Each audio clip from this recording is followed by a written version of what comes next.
पहला युवा minority prime minister बनेगा, तब हमारी डेमोक्रेसी की कितनी बड़ी जीत होगी।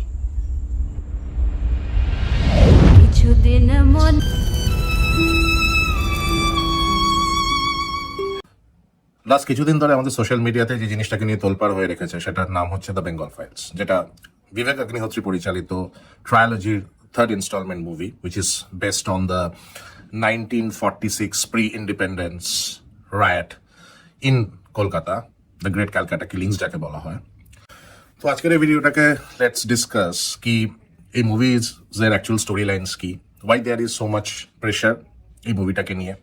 তার সাথে সাথে এই মুভিটাতে social media has been divided into two parts. এক শ্রেণীর লোকেরা বলছে যে তারা এই মুভিটাকে অবশ্যই দেখতে চায়, আরেকজন বলছে যে না, এই মুভিটা just part of a right wing propaganda film.